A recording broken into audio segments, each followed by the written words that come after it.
സുഹൃത്തുക്കളെ, ആമുഖമായി തുടക്കം തന്നെ ഒരു കാര്യം പറയട്ടെ. ഈ വീഡിയോയിലെ വിഷയം കേട്ട് ആരും പേടിക്കുകയോ ഭയപ്പെടുകയോ ആശങ്കപ്പെടുകയോ ഒന്നും ചെയ്യരുത്. അങ്ങനെ വന്നു കഴിഞ്ഞാൽ ഫലത്തിൽ ഇതിനെതിരെ കേസെടുക്കുന്ന സ്ഥിതിവിശേഷം ഉണ്ടാകും. പറഞ്ഞു വരുന്നത് സംസ്ഥാന സർക്കാരിൻ്റെ നിലപാടാണ്. മുല്ലപ്പെരിയാർ വിഷയത്തെക്കുറിച്ചാണ്. മുല്ലപ്പെരിയാർ വിഷയത്തിൽ അനാവശ്യ ഭീതി പടർത്തുന്നവർക്കെതിരെ നടപടിയുണ്ടാകും. അപ്പോൾ ഞാൻ ഈ പറയുന്നത് കേട്ട് ആരും പേടിക്കരുത് എന്ന് മാത്രം പറയുകയാണ്. പേടിച്ചില്ലെങ്കിൽ കുഴപ്പമില്ല. എന്തായാലും ഒരു കാര്യത്തിലേക്ക് നമ്മൾ വീണ്ടും കടക്കുകയാണ്. മുല്ലപ്പെരിയാർ വലിയ ചൂടേറിയ ചർച്ചയായി നടക്കുന്നു. ഇന്നിപ്പോൾ സ്വാതന്ത്ര്യദിന ദിവസം സംസ്ഥാനത്തൊട്ടാകെ പലതരത്തിലുള്ള പ്രതിഷേധങ്ങൾ നടക്കുകയാണ്. അവിടെ സംസ്ഥാന സർക്കാരിൻ്റെ നിലപാടുകൾ പല ഘട്ടത്തിൽ ചോദ്യം ചെയ്യപ്പെടുന്നു എന്നുള്ളതും ശ്രദ്ധേയമാണ്. ഇതോടുകൂടിയാണ് ഇത്തരം പലരും വിമർശനങ്ങളൊക്കെ ഉന്നയിച്ചതോടുകൂടിയാണ് കേസെടുക്കും എന്നൊരു അനാവശ്യ ഭീതി പടർത്തിയാൽ കേസെടുക്കും എന്നൊരു നിലപാടിലേക്ക് സംസ്ഥാന സർക്കാർ എത്തിയത് എന്ന് നമുക്ക് മനസ്സിലാക്കാവുന്നതാണ്. എന്തായാലും ഒരു കാര്യം പറയാനുള്ളത്, മുല്ലപ്പെരിയാർ എന്തുകൊണ്ട് ജനം ഭീതിപ്പെടുന്നു എന്ന് സർക്കാർ മനസ്സിലാക്കണം എന്ന് സർക്കാരിന് മുന്നിൽ ഫലത്തിലൊരു എന്താ പറയുക, ഒരു അപേക്ഷ വെക്കുകയാണ്. അതാണ് ഈ വീഡിയോയുടെ ഉദ്ദേശം എന്ന് മാത്രം പറയുകയാണ്. എന്തുകൊണ്ട് ജനങ്ങളിപ്പോൾ ആശങ്കപ്പെടുന്നു എന്നുള്ളത് സർക്കാർ മനസ്സിലാക്കുക. അപ്പോൾ സർക്കാർ മനസ്സിലാക്കണം എന്ന് പറയുമ്പോൾ മുഖ്യമന്ത്രി പിണറായി വിജയൻ ഇതിനെക്കുറിച്ച് വിശദീകരിച്ചത് ഇപ്പോൾ ആശങ്കപ്പെടേണ്ട സാഹചര്യമില്ല എന്നാണ്. പുതിയ ഡാം എന്നത് തന്നെയാണ് സംസ്ഥാനത്തിൻ്റെ നിലപാട് എന്ന് പറയുന്നു. ഇടുക്കിയിൽ നിന്ന് മത്സരിച്ച് ജയിച്ച ജലവിഭവ വകുപ്പ് മന്ത്രി റോഷി അഗസ്റ്റിൻ, അദ്ദേഹത്തിൻ്റെ വകുപ്പ് കൂടിയാണല്ലോ, അദ്ദേഹവും പറയുന്നത് ഇപ്പോൾ ആശങ്ക വേണ്ട എന്നുള്ളതാണ്. സ്വാഭാവികമായും ജനങ്ങൾ ചോദിക്കുന്നുണ്ട്. 2011 സമര സമയത്ത് ഇപ്പോൾ വലിയ മനുഷ്യച്ചങ്ങലയൊക്കെ തീർത്തതല്ലേ, അന്ന് മുഖ്യമന്ത്രി പിണറായി വിജയൻ ഉൾപ്പെടെ ഇപ്പോൾ പൊട്ടും എന്ന അന്നത്തെ നിലപാട് അടിയന്തരമായി പുതിയ ഡാം വേണം എന്ന നിലപാടായിരുന്നു. പിന്നെ എന്തുകൊണ്ടാണ് ഇങ്ങനെ ഒരു 10-15 വർഷം കഴിഞ്ഞ ശേഷം ഇങ്ങനെ ഒരു ആശങ്ക വേണ്ടത് എന്നാണ് പലരും ചോദിക്കുന്നൊരു ചോദ്യം. ഇതേ റോഷി അഗസ്റ്റിൻ പറയുന്നു, മുല്ലപ്പെരിയാറിൻ്റെ ആശങ്ക പ്രശ്നം എന്തെന്ന് തനിക്ക് നേരിട്ടറിയാമെന്ന്. അതെ, മുല്ലപ്പെരിയാറിന് വേണ്ടി ധർണ നിരാഹാര സമരം നടത്തിയ ആളാണ്, ചപ്പാത്തിലടക്കം നിരാഹാര സമരം നടത്തിയ ആളാണ് ഇപ്പോഴത്തെ മന്ത്രി റോഷി അഗസ്റ്റിൻ എന്നുള്ളതും ശ്രദ്ധേയമാണ്. ഇടുക്കിയിൽ നിന്നുള്ള മന്ത്രിയാണ് റോഷി അഗസ്റ്റിൻ. അദ്ദേഹവും ഇതിൻ്റെ കാര്യങ്ങൾ അദ്ദേഹത്തിന് അറിയാം. അപ്പോൾ അതുകൊണ്ട് ഇവരെ ആരെയും പഠിപ്പിച്ചു കൊടുക്കേണ്ട കാര്യമില്ല എന്നതാണ് അവർ ചൂണ്ടിക്കാട്ടുക. തീർച്ചയായും.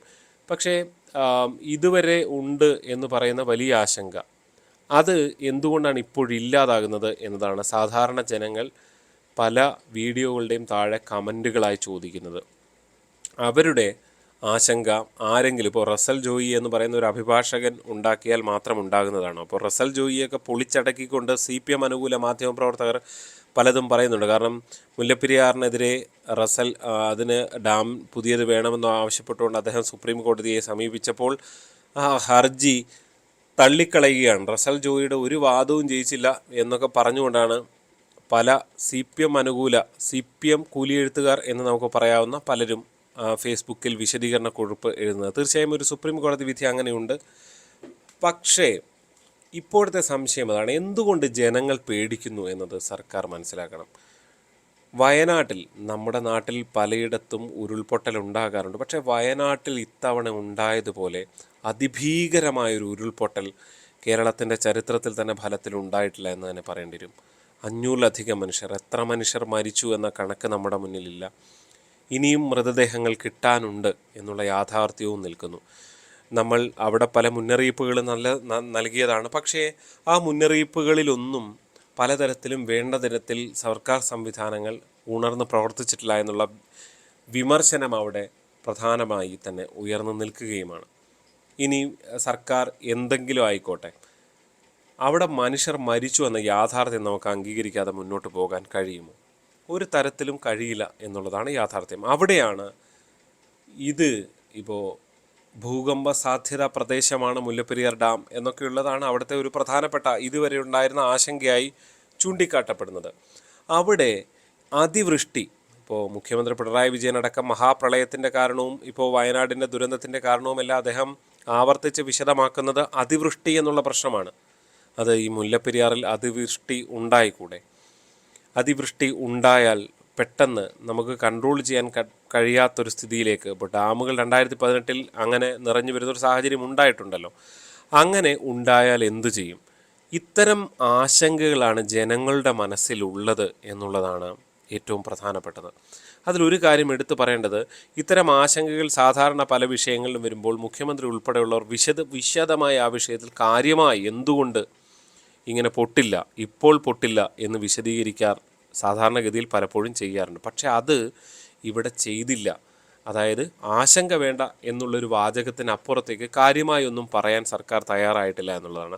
ഒരുപക്ഷെ കേസൊക്കെ കോടതിയിൽ നിൽക്കുന്ന ഒരു പശ്ചാത്തലത്തിലായതുകൊണ്ടുകൂടി ആയിരിക്കാം ചിലപ്പോൾ അങ്ങനെ ഒരു വിശദീകരണമൊക്കെ നൽകിയാൽ ആ വാദം പിന്നീട് തമിഴ്നാട് ഉപയോഗിക്കുമോ എന്നുള്ള ഒരു ആശങ്ക ഉണ്ടായിരിക്കും. പക്ഷെ ഒരു കാര്യം നിങ്ങൾ മനസ്സിലാക്കേണ്ടത്, വയനാട്ടിലെ ദുരന്തത്തെ തുടർന്ന് തന്നെ മലയാളികളുടെ മനസ്സിലാകെ ഒരു ഭയം രൂപപ്പെട്ടിട്ടുണ്ട്. ഒരു ഡിപ്രഷൻ മനുഷ്യരുടെ ജീവിതത്തിൽ ഉണ്ടായിട്ടുണ്ട് എന്നുള്ളതാണ്. കാരണം അവർ ജീവിക്കുന്ന ചുറ്റുപാട് അത് സുരക്ഷിതമല്ലേ എന്ന വലിയ തോന്നൽ മനുഷ്യർക്കിടയിൽ ഉണ്ടായിട്ടുണ്ട്. ആ തോന്നൽ മാറ്റി അവർക്ക് ഇവിടെ സ്വൈര്യ ജീവിതം ഉണ്ടാകാം.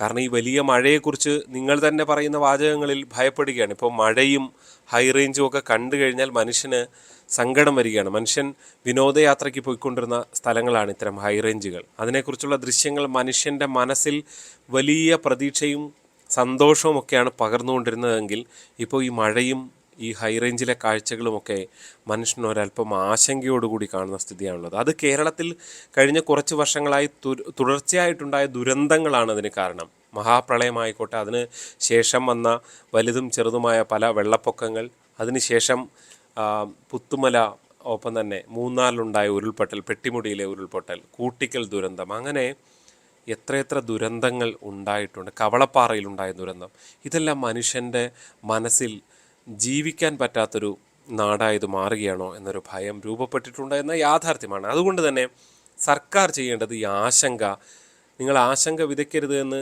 ഓൺലൈൻ മാധ്യമങ്ങളോടോ മനുഷ്യരോടോ പറഞ്ഞിട്ട് കാര്യമില്ല. ആ ആശങ്ക മാറ്റാൻ ജനങ്ങളെ വിശ്വസിക്കാവുന്ന അവർക്ക് വിശ്വസിക്കാൻ കഴിയുന്ന തരത്തിലുള്ള മറുപടികളുണ്ടാണ്. അപ്പോൾ നേരത്തെ വന്ന കോടതി ഉത്തരവിനെ തള്ളി എന്നൊക്കെ CPM മാധ്യമ പ്രവർത്തകർ റസൽ ജോയിയെ തള്ളിക്കൊണ്ട് പറയുമ്പോൾ ഒരു കാര്യം മനസ്സിലാക്കേണ്ടത്, അന്നത്തെ സാഹചര്യം അല്ല, ഇപ്പോൾ അതിലും കൂടുതൽ മഴയും അതിതീവ്ര പ്രശ്നങ്ങളും കേരളത്തിൽ കൂടുതലായി ബാധിച്ചിട്ടുണ്ട്. ഏറ്റവും അടുത്ത് വയനാട് ദുരന്തം തന്നെ വലിയൊരു പ്രശ്നമായി മാറിയിട്ടുണ്ട്. അതുകൊണ്ട് തന്നെ ഈ മനുഷ്യർ ഭയത്തിലാണ് എന്ന യാഥാർത്ഥ്യം സർക്കാർ ഉൾക്കൊള്ളണം.